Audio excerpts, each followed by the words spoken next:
ഉന്നക്കായ റെസിപ്പിയുമായിട്ടാണ്. അപ്പൊ എങ്ങനെയാണ് ഉന്നക്കായ തയ്യാറാക്കുന്നതെന്ന് നമുക്ക് നോക്കാം.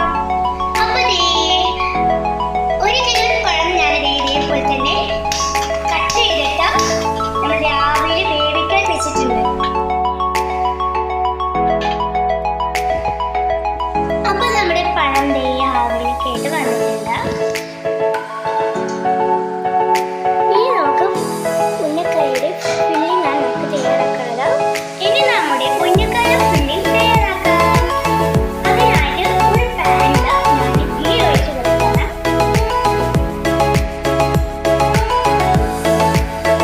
ഇനി നമുക്ക് ഇതിലേക്ക് ചെറുതായിട്ട് കട്ട് ചെയ്ത തേങ്ങാക്കൊട്ടും മുന്തിരിയും ചേർക്കാം. ഇനി നമുക്ക് ഇതിലേക്ക് ചെറുതായിട്ട് കട്ട് ചെയ്ത് വെച്ച തേങ്ങാക്കൊട്ടും മുന്തിരിയും ചേർത്ത് കൊടുക്കാം. ഇനി ഇതിലേക്ക് നമ്മൾ ചേർത്ത് വെച്ച തേങ്ങ ഇനി നന്നായിട്ട് നമുക്ക് മിക്സ് ചെയ്ത് കൊടുക്കാം. ഇനി നമുക്ക് ഇതിലേക്ക് 2 ഏലക്കായ ചേർത്ത് കൊടുക്കാം. ഇനി നമുക്ക് ഇതിലേക്ക് മധുരം അനുസരിച്ച് ആവശ്യത്തിന് പഞ്ചസാര. അപ്പോൾ നമ്മുടെ ഉന്നക്കായയുടെ ഫില്ലിംഗ് ഇവിടെ സെറ്റ് ആയിട്ടുണ്ട്.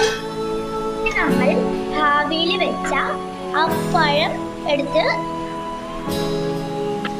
ആ പഴം നടുകെ കട്ട് ചെയ്ത് ഇതുപോലത്തെ ബ്ലാക്ക് സീഡ്സ് ഒന്ന് ഒഴിവാക്കാം.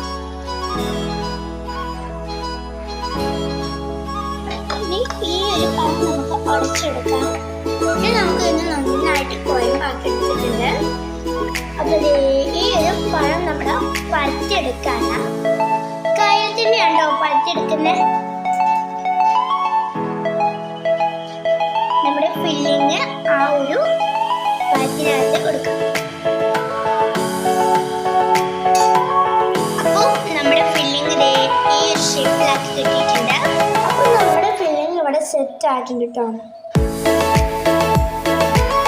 അപ്പോൾ നമ്മുടെ ഉന്നക്കായ നമ്മൾ ഫ്രൈ ചെയ്തെടുക്കാൻ പോവാണ്. അപ്പോൾ ഞാനിവിടെ ഒരു പാൻ എടുത്തിട്ടുണ്ട്. ഈ പാനിലേക്ക് ഞാൻ ഓയിൽ ഒഴിച്ച് കൊടുക്കുകയാണ്. അപ്പോൾ നമ്മൾ ഓയിൽ ഒഴിച്ചിട്ടുണ്ട്. ചൂടായി വരുന്ന ടൈമിൽ നമ്മൾ ഉന്നക്കായ ഓരോന്ന് ഒഴിച്ച് കൊടുക്കണം.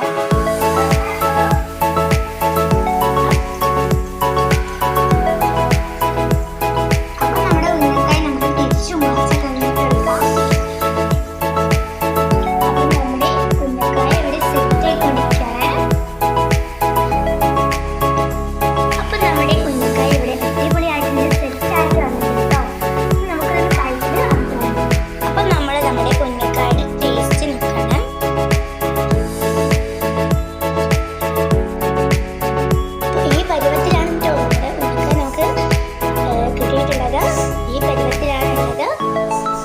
നല്ല അടിപൊളി ടേസ്റ്റാണ്.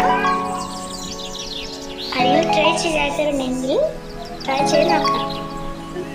ഇനിയൊരു പുതിയ വീഡിയോയുമായി വരുന്നത് വരെ എല്ലാവർക്കും അസ്സലാമു